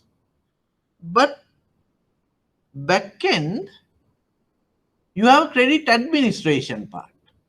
Whatever we bring, they are not ready to put it in. Our job is to bring in good numbers. Their job is to filter and get the best. Book the quality credit and maintain the quality of the book. That is there. So normally credit admin function is considered to be a routine job. Therefore, importance is less. Given is less. It is important, but the important given is less. So these are the departments and people who engage in credit function, right? From the origination to final recovery, these people engage. Risk management unit, credit administration unit, central processing unit, lenders, analysts, business developers, all these things. So this is another way of representing the credit process, which I drew earlier. Initiation line, then documentation, portfolio management. Originate, pre-evaluate, negotiate, approve. Then documents drafting and document signing. Then administration part, you have covenant monitoring, conditions, payment, compliance monitoring, insurances, taxes, those things. Then recovery goes payment according to the terms, then repay and finish it off. If it is not coming properly, then actually impending default, work out. That means remedial management, where you go reschedule, restructure, go for approval, come back again on the same line. If you can't work out a reschedulement, then it goes for foreclosure or deconi pago. That means finish it off faster. This is what I was talking. Relationship manager's job. The ability to put more and more loans on the book. Each year they are given origination goals. In contrast, role of administration is to ensure that quality loans are booked and the quality of the book is maintained. Right? We have two separate goals. Therefore, always we fight. I bring good quality loans, good loans you don't allow. Why? The risk department or the administration function does not allow to book a good loan is we don't look at the overall risk position of the bank. Where recently I brought a 700 million facility for a hotel. But my risk people did not allow me to book that. Saying that at the moment exposure to hotel sector is high. So we are not in a position to look at it. I am upset because for me it is a good loan. But for the risk department, they look at the overall position of the bank. Right?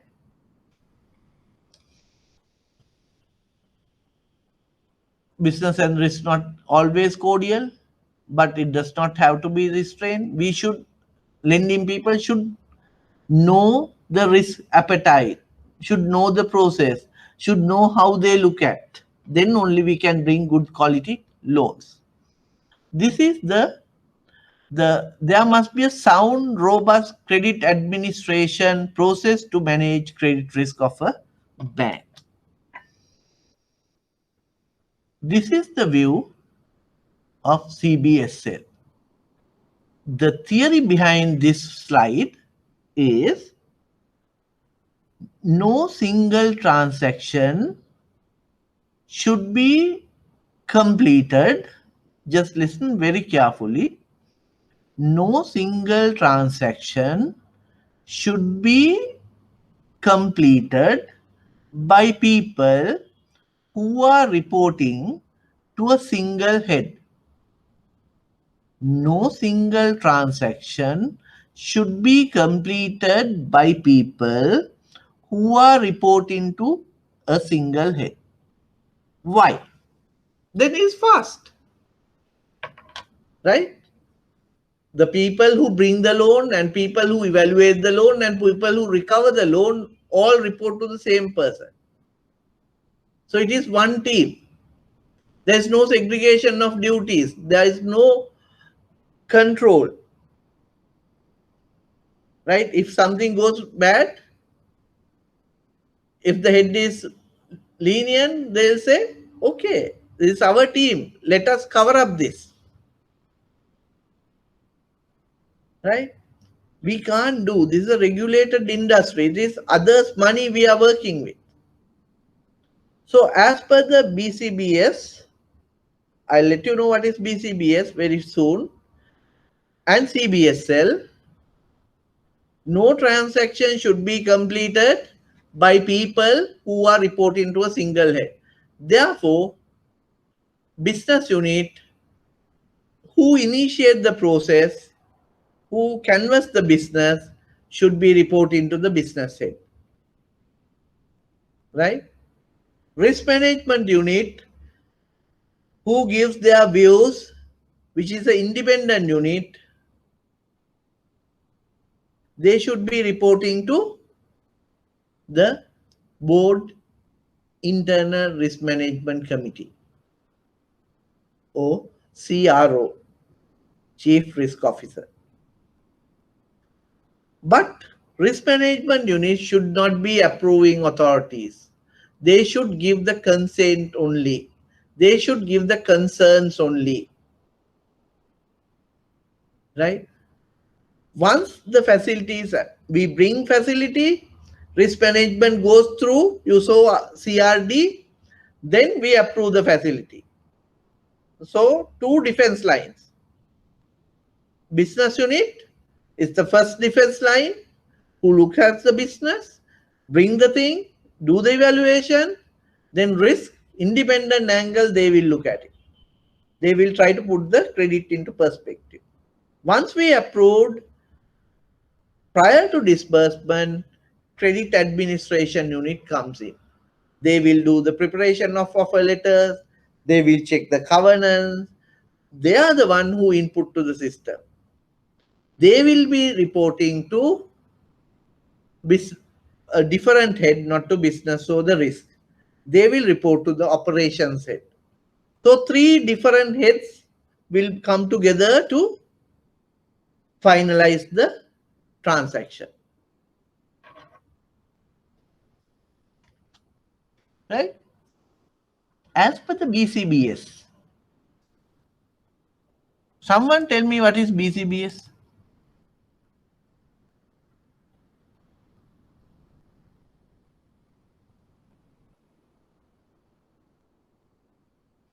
Someone tell me what is BCBS?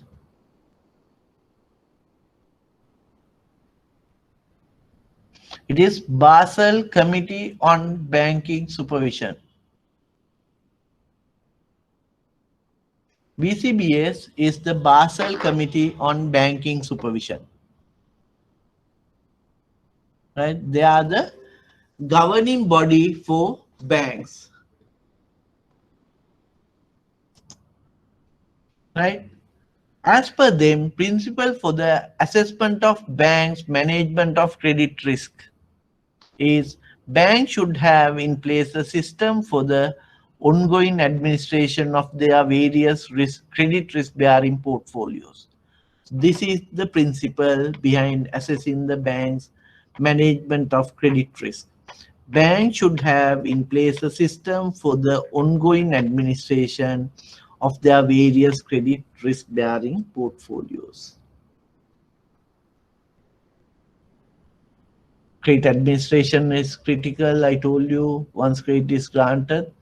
Once the credit is granted, it's the responsibility of the credit unit in conjunction with credit administration support team to ensure credit is properly maintained. What do you mean by maintain? Credit file should be properly done, monitoring should be done, financial institute information should be collected, covenant monitoring should be there, stock monitoring should be there, information should be provided, those things.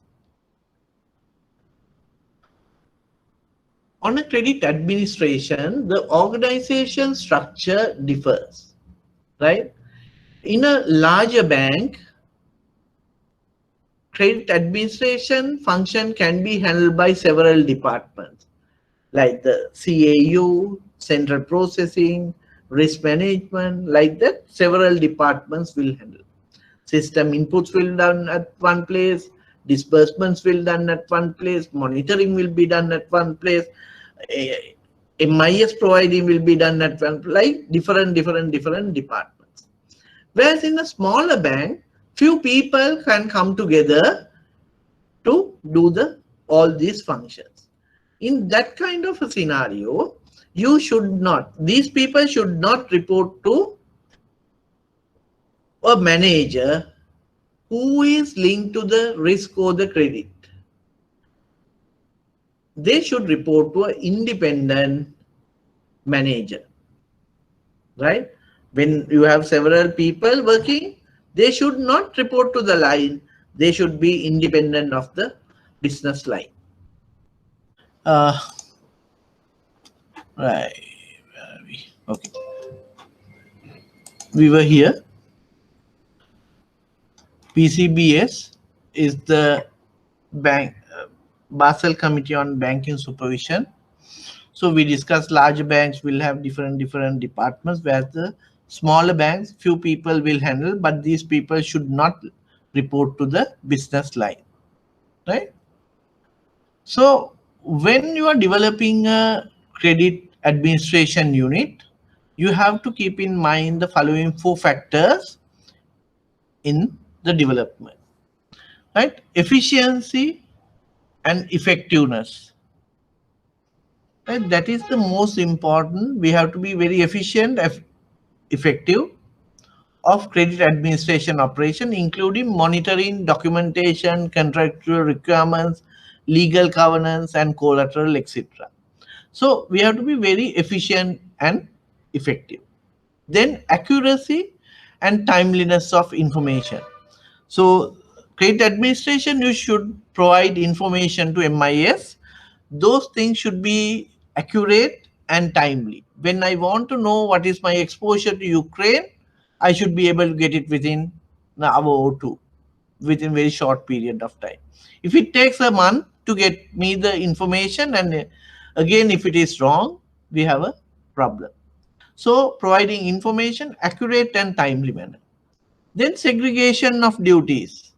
The principle behind that is no single transaction should be handled by people who are reporting to the single head, right? So whoever input the system should not authorize the system. So segregation of duties should be there. Then adequacy of control over the back office function. Control should be there to check everything, right? Adequacy of control over the back office procedures. Then compliance with risk management policies of the bank and applicable laws and regulations of the country.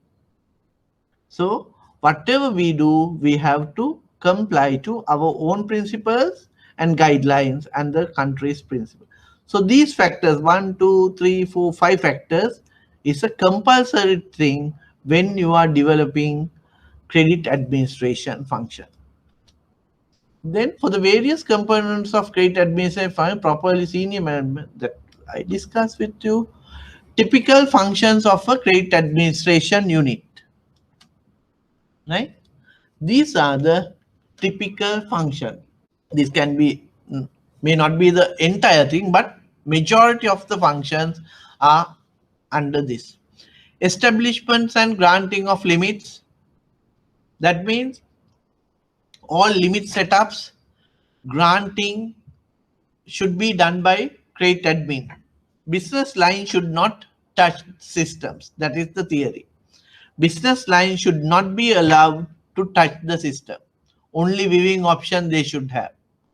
Limit loading, disbursement, limit collapsing, recoveries, all those things business line should not be doing with the system.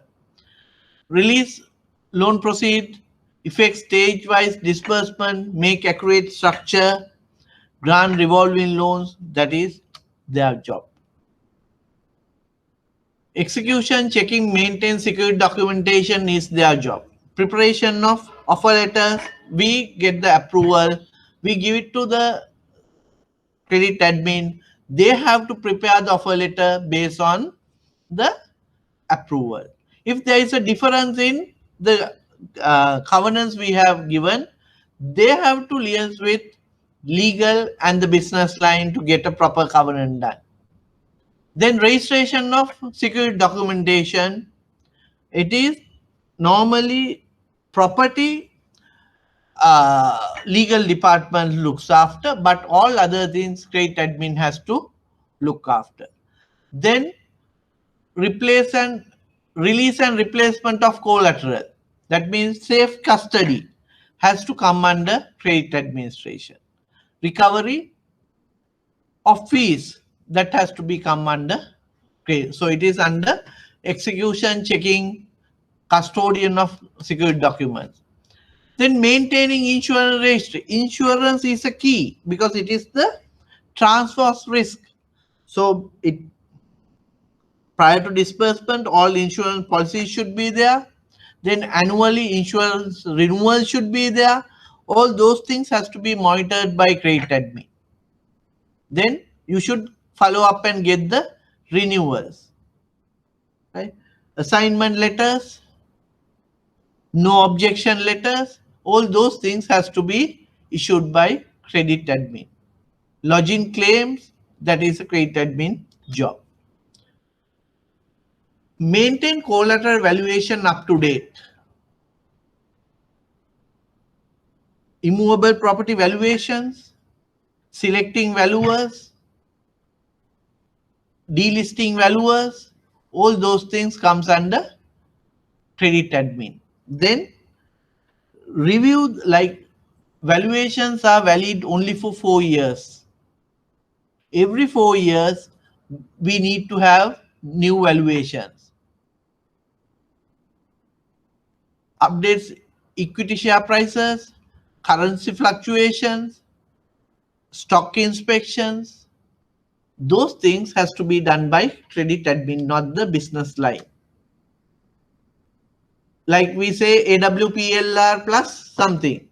The change in AWPLR is a credit administration. If the margin change, that change has to be done credit administration. Penal rate, which was 4%, came down to 2, it has to be done by credit admin. Then covenant monitoring has to be done by credit admin. If the covenants are not fulfilled, they should inform the business line, and business line should get involved and get the covenants fulfilled. Then regulatory and management reporting, MIS, I told you, accuracy and timeliness is a key function when developing a credit administration.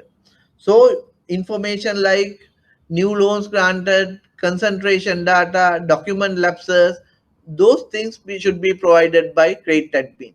Then to the finance, we have to give the credit portfolio details for capital adequacy calculation. I told you MCA or Cook ratio, which is capital divided by risk weighted assets, right? For that, credit admin should provide the portfolio detail. Feed information to risk management unit, single borrower. Those are central bank guidelines. Sectorial limits, like for the plantation, the agriculture sector, you need to have 10%. Single borrower limit 25%, sorry, 30% of your asset book. Like that, you have to have. This is what I told. Passing entries in the system, reconciliation, pledge operations, loan recovery, full settlement, write-off has to be done by them. Right? So these are the functions. This is the list we have, but these are the details of functions, what they have to do. So business line brings the business. Get it approved. After that, monitoring and maintenance of the credit is the responsibility of the business line as well as the credit administration process, right? However, business line should not be allowed to deal with the system. All system inputs has to be done by a separate unit, which is the credit administration. So once the approval is done, offer letter preparation, security documentation preparation, signing, disbursing, housekeeping or safekeeping of security documentation, set-offs, everything has to be done by a third party, which is the credit admin, right? So this covers our entire lectures, which is from the risk part to then credit policy discussion, credit culture discussion, and credit administration discussion. So this entire process is today's lecture. So if you have any questions, I can answer. We are ahead of time, little bit ahead of time. I thought I will finish by 5, but I have 10 minutes to go. So if you have any questions, I can answer you. Anything where it was not clear or where I went faster?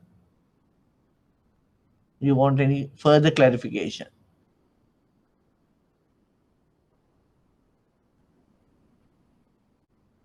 Loan recovery and fee recovery.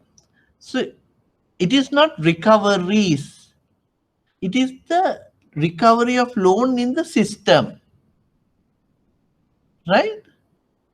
It is nothing to do with recovering from the customer.